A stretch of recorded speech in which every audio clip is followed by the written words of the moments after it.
Welcome back to another episode of Before You Buy, the show where we give you some straight-up gameplay and our first impressions of the latest games releasing. Hi, folks, it's Falcon. And when we first were introduced to Code Vein, when it launched back in 2019, the Soulsborne genre of Dark Souls copycats, it was relatively early. It wasn't as early as it could be, but it was relatively early. From had been putting these things out consistently from 2010 onwards, but the rest of the industry took a while to catch up, especially creating quality ones. And that somewhat explains why Code Vein was received as positively as it was. It's a flawed game, but there weren't a lot of alternatives that weren't from. At the time, the original Neo was probably the best alternative, and by the way, still a fantastic game. Stands up. But the point is, we weren't absolutely swamped with options for new Souls-style games, so it was a little easier to overlook the problems the first game had. Half a decade later, though, Souls fans have a lot more games than they know what to do with. You can't even keep up with these things. If Code Vein 2 wants to make a dent, it's got to step up, and to the game's credit, I do think it is a marked improvement over the first in many ways. You can see a lot of Elden Ring influences in this thing. They're all over the place. It's clearly trying to be more ambitious with its semi-open world format and its focus on partner characters. There are things to like about the game, including the fact we're even getting it at all. I kind of never assumed we'd get a Code Vein sequel, but here it is. And it is not another humdrum, unambitious Souls-like. They're going for something here. Whether they actually succeeded is maybe a little more of an open question, but you have to respect the attempt at very least. Almost everything in the sequel seems like it was made to address issues that people had from the first game. Code Vein 1 had bad level design that was overly linear, so now it's non-linear. The bosses were frustrating damage sponges that had way too many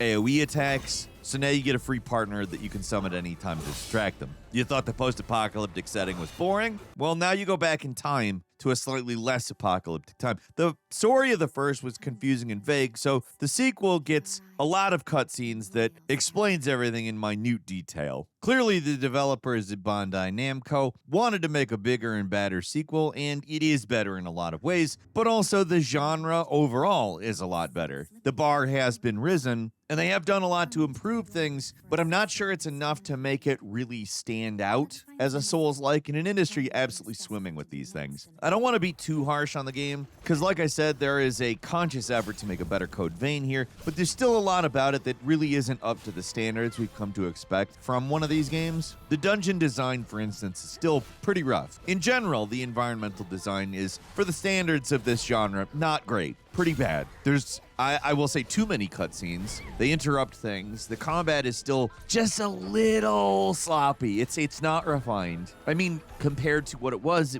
it is, but compared to, again, a whole genre that has improved markedly over years, not as much. The bosses swing wildly between difficult in a way that doesn't necessarily feel intentional to just way too easy, which is weird. The game also borrows very liberally from Elden Ring. Certain mechanics are exactly the same, but I actually kind of appreciate that. I like how non-linear the game is now. If there's one thing that's an unqualified success in Code Vein 2, also it is the character creator, which is legitimately fantastic as long as the game's anime aesthetics are something you're good with. I'm good with them. So basically, compared to the original game, it's a step up. If you still like the original game, despite the fact that the genre has kind of outgrown it, you'll probably like Code Vein 2. And I really hesitate to just shit on it because it's better. It's fun. I like it. I enjoy it. But a lot of these games stand up to a kind of scrutiny that this game does not, if that makes sense. I'm not necessarily saying every single one of these games has to, but objectively speaking, we have to say that. Now, another thing needs to be said. I feel, to some extent, because this game has the word code in the title, there is a predisposition to shit on it because the most recent Code game is not like Resident Evil Code Veronica, it's actually Code Violet. And I've mentioned this in a couple of videos, but I do feel this game has caught some strays based on its code adjacency.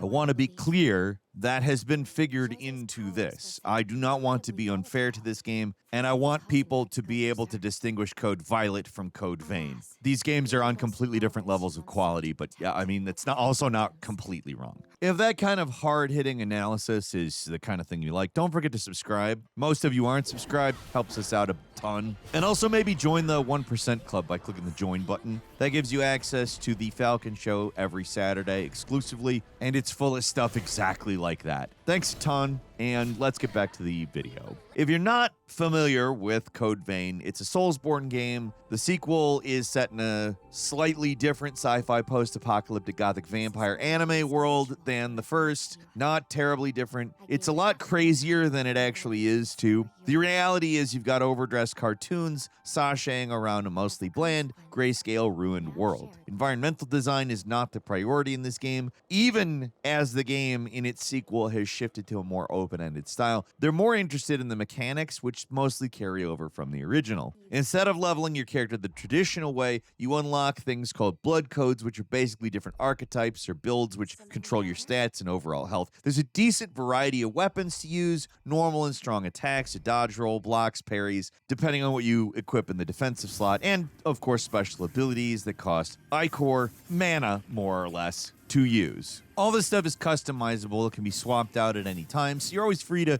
completely change up your character build in Code Vein. And while it can look a little overwhelmingly complicated at first, it's essentially just a standard Souls-like system, but with builds that you can swap out. Like with the original, you can use a special attack to regain Ichor, which is extremely powerful, but it can take a while to charge unless an enemy's stunned, and then you can do it immediately. Making use of the Ichor powers is how you do well in Code Vein 2. They're very powerful, and if you're playing correctly, they're actually pretty easy to keep your magic meter topped up, and you can use these abilities a lot.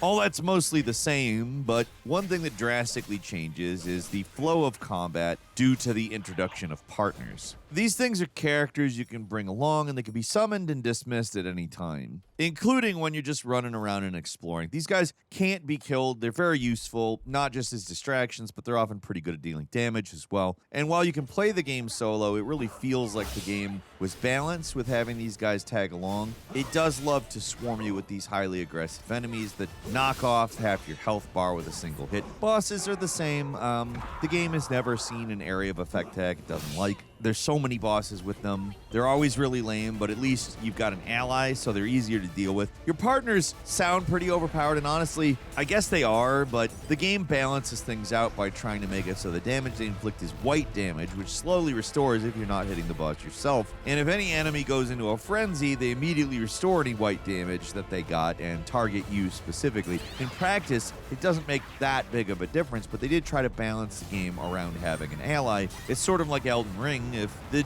bosses were not as well designed or interesting. The same goes for the open world, which to the game's credit does feel a lot more like a real place compared to the endless flat corridors of the original, but that doesn't mean it's not still fairly rough. Open world areas just look ugly a lot of the time. It's muddy and poorly defined with stuff that's just haphazardly thrown around. There's parts that kind of feel like a real place, but so much of it is kind of random stuff in a field. I do like that the major landmarks in the world are visible from a distance. A lot of the open world mechanics that they borrowed from Elden Ring are like these creatures you have to kill, which reveal chunks of the map. That's fun. You also find healing upgrade items around the open world map, just like in Elden Ring, but they're at least nice enough here to actually mark them on your map, so finding them is fairly easy. Instead of Torrent, you get an appropriately gothy motorcycle to ride around, and I appreciate the effort, but it's not great. The vehicle controls are awkward, and the open world itself is full of debris that makes it kind of a pain to get around with a motorcycle. And worst of all, the game's performance is not good when you try to drive around. It is constantly slowing down and stuttering while it's loading new chunks of the map. There's really no excuse for how poorly Code Vein 2 runs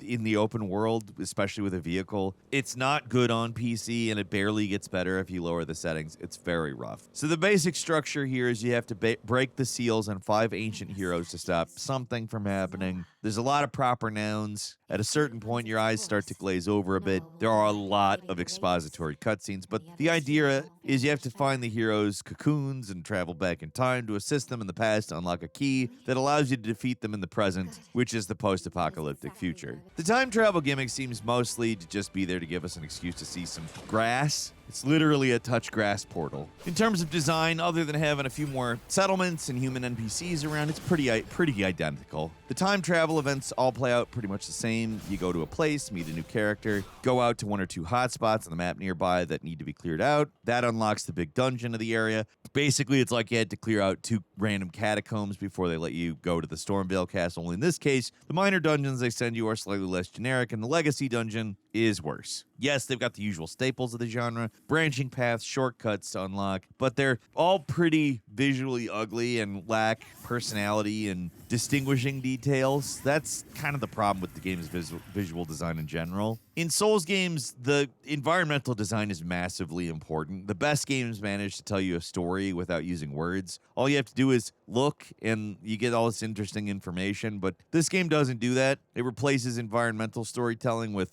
regular storytelling, which would be fine if the regular storytelling was interesting and not repetitive and didn't make your eyes glaze over. But all of that is the case. I don't care about the characters' memories. I should, but I don't. The abundance of cutscenes just does not work with this kind of gameplay, Souls-like gameplay, and it's just so hard to stay locked in. And like I said, the gameplay is better, but it's not the strongest in the genre, or even close to it. It's a little stiff. The hitboxes don't feel quite right. The healing doesn't quite trigger when you want it to. Attacks that whiff it when it seems like it should, not whiff it when it should hit.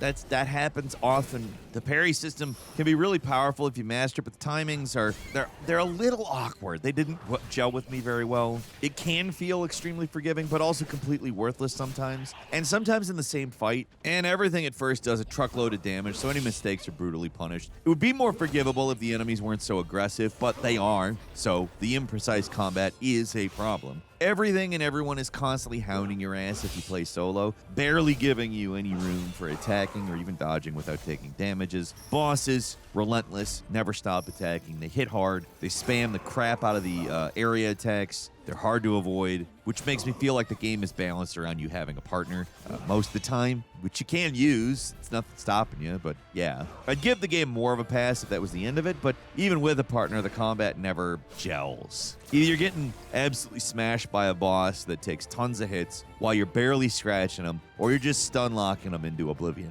This is one of those games with a difficulty roller coaster, not a curve. There's a lot of curves, I guess you could say. It's all over the place, and it doesn't feel intentional, really. Random copy-pasted enemies give you more trouble than actual boss fights a lot of the time, and it just comes down to how much damage you're doing. At a certain point in the game, almost everything becomes a pushover. You can just stun lock literally everything that stands in your way. It's not a good sign when the first 2 bosses of the game are just regular enemies that I already encountered before fighting them. Like, they keep popping up constantly. Sometimes they throw a new attack to mix things up, or a different outfit and trick you into thinking they're a new enemy, but you can't fool me, game. I know the fat priest is a fat soldier in a smock, okay? Many of the optional dungeons are kind of nonsense. They feel thrown together last minute. Like this combination cave/sewer/library, which has a room with dumpsters right beside ornate statues for some reason. The utterly random dungeons in Pirate Yakuza in Hawaii had more internal consistency. Not all of them are like that. I appreciate a lot of the dungeons in this game intersect with the open world. Like you're exploring rooftops and you can see a window and see the rest of the world from them. But it's rough. It never gets anywhere to reaching the highs of Elden Ring's Legacy dungeons. And if I'm going to complain about something else, I have to bring up the music. It's not bad, but it just feels out of place. Like you'd think Code Vein would go for a Bloodborne sort of gothic vibe to the soundtrack, maybe add a little electric guitar to match the anime style that's set way into the future. But instead, they're heroic JRPG music basically the whole time.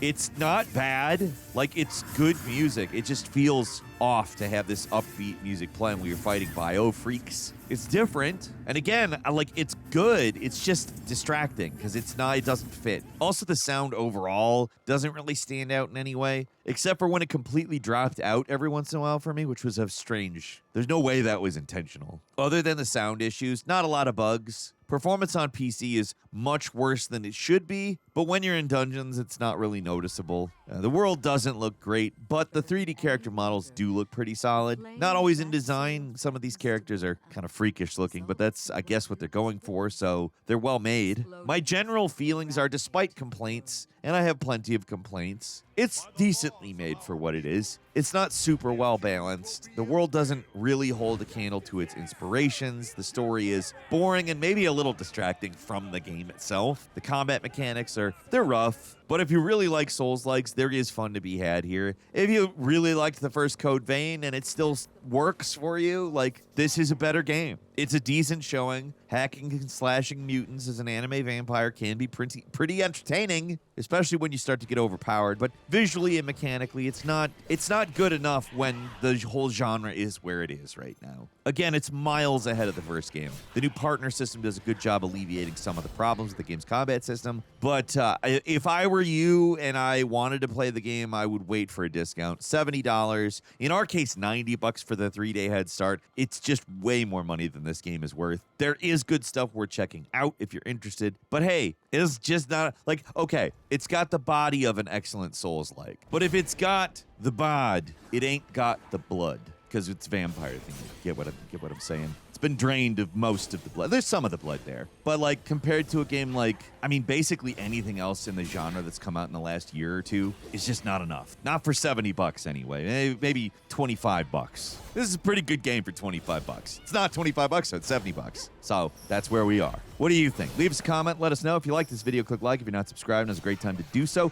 We upload brand new videos every day of the week. Best way to see them first is, of course, a subscription. So click subscribe. Don't forget to enable notifications. And as always, we thank you very much for watching this video. I'm Falcon. You can follow me on Twitter at Falcon the Hero. Become a member of the 1% Club. Watch and listen to The Falcon Show, which is exclusive to 1P members. Comes out every Saturday. Thanks for watching. We'll see you next time right here on gameranx.